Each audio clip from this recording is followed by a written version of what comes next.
Welcome back to another episode of ROC Boys Football, continuing with our 2022 season previews. As we take a look at the USC Trojans, this has to be one of the more exciting teams heading into 2022. Complete overhaul of the roster, but you can't deny how talented this team is coming into the season. Before we do it, just wanted to say thank you guys for all the support you guys have shown the channel. It's been an absolute blast talking ball with you guys in the comment section.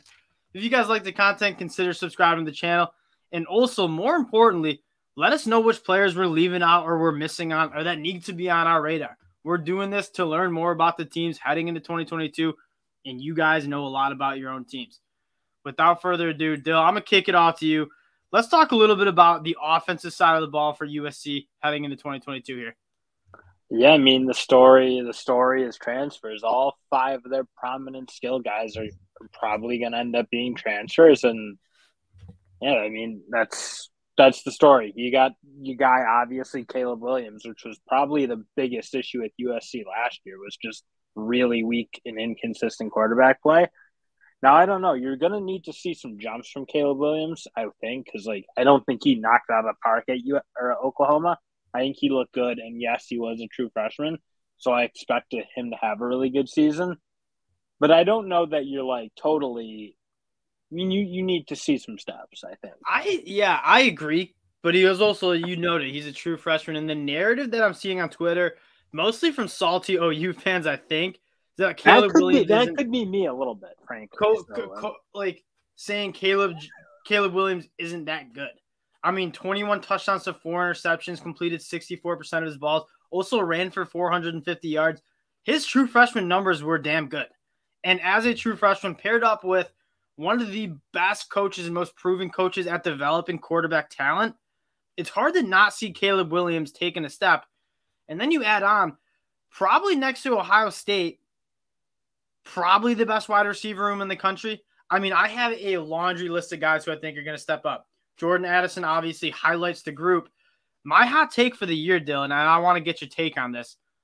Mario Williams is going to lead the team in receiving yards this year. What are your thoughts on that? I don't hate it. I think, naturally there's going to be more of a chemistry with Mario Williams and Caleb, so that you do have that. And obviously Williams put up monster numbers as a sophomore last year. So no, he was a true freshman as well. They came in together. Yeah. Right. And so Mario Williams transfers over to USC with Caleb. And in the spring game, Caleb was peppering Mario Williams. There is a proven chemistry there. But those are the top two guys. Dude, we talked about Taj Washington before we even got on. That dude's good. I like the cut of his jib. I like what he brings to the table. Gary Bryant, top 50 recruit. Brandon Rice from Colorado. You like what he brings to the table. Terrell Bynum from Washington. Malcolm Epps at the tight end position, and then Kyle Ford, a former five-star guy you haven't really heard of yet, but he also can make some noise downfield. He had a few nice catches. That is 8 deep of talented pass catchers for Caleb Williams to work with, not to mention Lincoln Riley, probably the most talented offensive play caller in the country, calling the plays. Yeah, and those top dogs aren't just talent. They've played excellent football at power college football, so that's a kind of a departure from what USC's have. There's been a lot of talent every year, and a lot of they've recruited pretty good, not great, throughout Clay Helton's day, but just guys didn't play to their potential. You do now have a series of transfers who have played excellent football. And then at the running back spot, it's also, I like what they got there. Obviously with Travis Dye coming over from Oregon, ran for 1,300 yards with Oregon, averaged 6 yards a carry, 16 touchdowns on the year. I don't know if they'll run the ball that much just because the playmakers are so good on the outside. But if they see light boxes, you got Travis Dye who can run the football. I also think that he's really, really good out of the backfield. And so you're going to see Lincoln Riley try to get him some other looks in space as well. And then Austin Jones, a transfer from Stanford, who also a top 120 guy in his class, can tote the rock. I mean, this skill position on this team surrounding Caleb Williams is bona fide. It's really good. Might be number 2 behind Ohio State all around. But. Yeah, I would think so. And then the biggest question mark and another lazy take I feel like I'm seeing a lot on Twitter is USC can't block. They were good. they weren't good, and I would say the right tackle was a huge problem. But I think that kind of overshadowed how maybe like good the rest of the O line is. And they're getting Bobby Haskins, a transfer from UVA, who played Yes. really pretty good football there. So you shore up that position. I think you have a pretty decent unit. Like, do I think it's going to be one of the premier O lines in the country? Probably not. But it's going to be pretty solid where it's not going to be a problem like it probably was last year. And again, I think a lot of that problem came Quarterbacks on holding the on the right football. side. And yes, quarterbacks they holding did the hold key still is ball. holding on the football. But yeah, Well, they Cortland both Ford, did, Andrew and Voorhees is Cortland Ford showing up in some first round mocks still. We did some tape on him. he's first round talent. 100%. Yeah, he is talented. He's got some work to do, but he's a good player. And then Brett Nealon, I swear, has played 7 years for USC. He's a smaller guy, but he's a damn good center for them. And he's been there for years. And he always seems a little out of place on the offensive line. But he's a good undersized center. Now, we just hyped up USC a lot. But there are some question marks, and that comes at the defensive side of the football, where there isn't a lack of talent. There's just a lack of continuity. I mean, you have a new defensive coordinator with pretty much every single player on this position not really starting last year for this team, whether they're transfers or reserves from last year. They're going to have a lot of scheme and a lot of moving parts to this defense. Dill, let's start up front.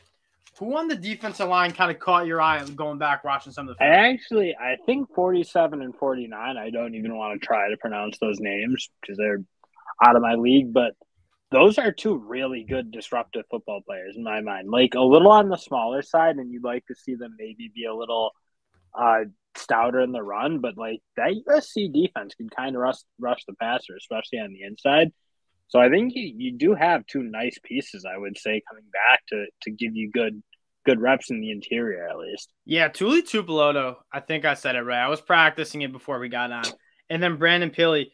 Those guys are good ball players. And then I'm looking for a step up from Corey Foreman. People kind of I feel like many people forget he's there. I mean, this guy was like the number one recruit in his class before Quinn Ewers reclassified. Well, like a generational talent coming off the edge. Didn't play much last year, but when he played, like you could tell that dude had the juice. He's got a good look to him. That long, lean, like a little Kayvon Thibodeau looking. Yeah. I like kind of what you think you might have with him if he gets coached properly and develops well. Because you're right, you saw the flashes of premier athleticism, premier length, like those talents you want at that position. He's got them. Yeah, if you asked me, hey, number 0, do you think he was a top recruit in his class? I said, yeah, he looks it.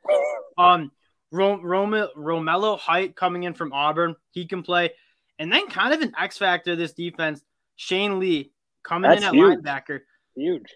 A freshman All-American at Alabama, and then just seemed to disappear from the face of the earth the last 2 years.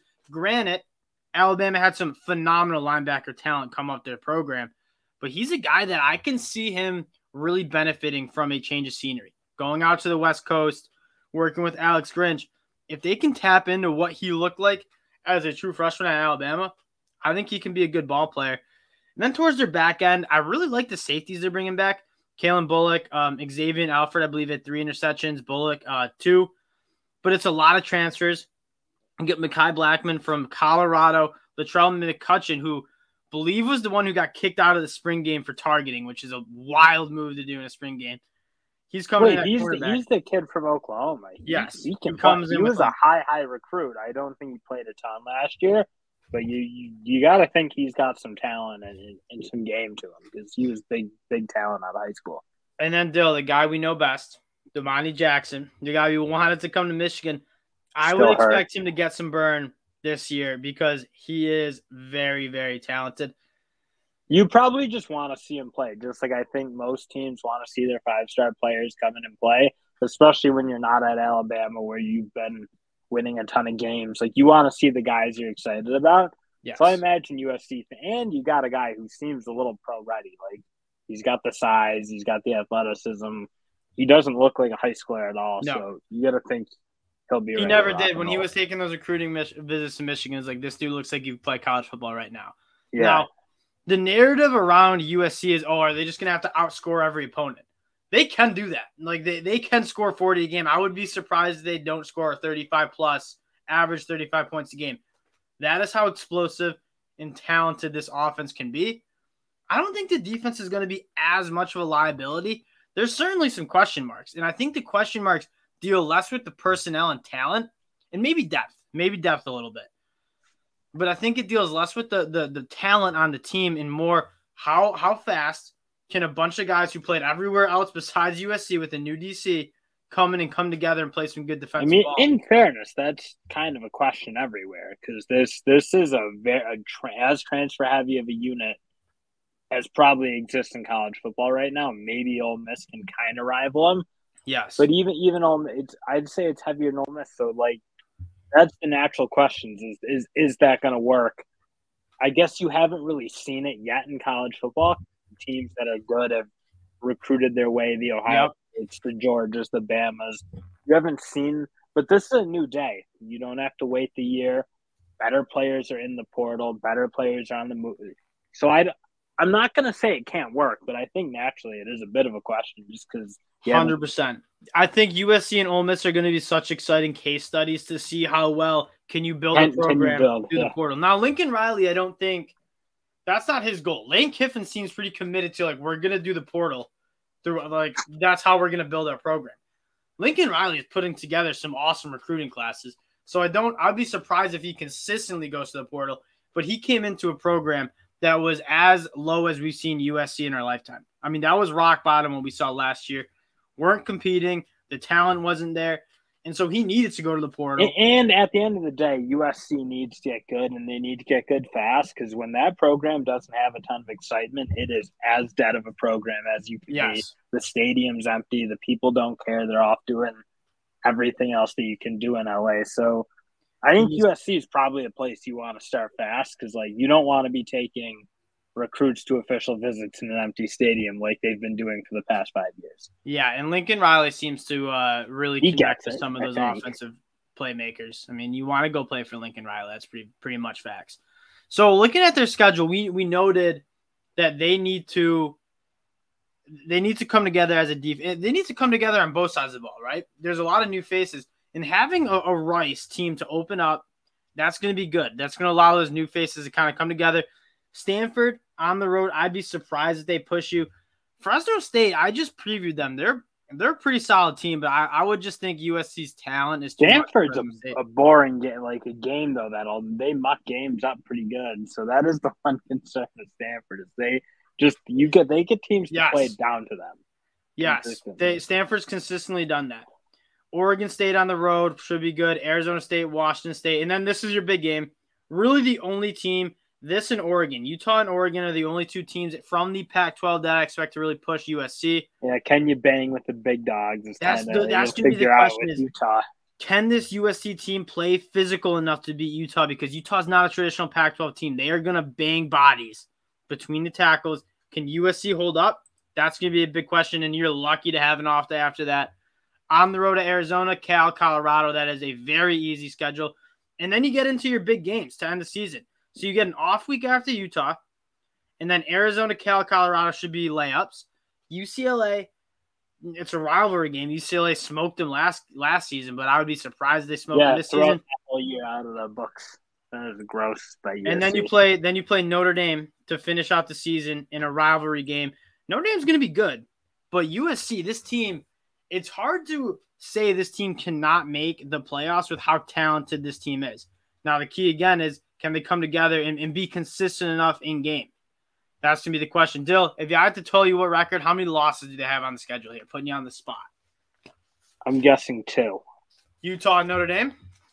Well, I think they'll lose 2 of the games against Oregon, Utah, and Notre Dame. No Oregon on the schedule. Oh, damn. Well, that throws maybe one. I don't know who else in the Pac-12. The Pac-12 is weak this year. So definitely shouldn't have put you on the spot there. That rattled your beans pretty good. Yeah, all right. I did that. Thank you guys for checking us out. If you guys do like the content, consider subscribing to the channel. And finally, we are lucky enough to have a sponsor on the channel because you guys have been so awesome in supporting us. Support for ROC Boys Football is brought to you by Manscaped, who is the best in men's below-the-waist grooming. Their products are precision-engineered tools for your family jewels. Manscaped's Performance Package, the ultimate men's hygiene bundle. Join over 4 million worldwide who trust Manscaped with this exclusive offer for you. 20% off. I'm going to throw the code up there.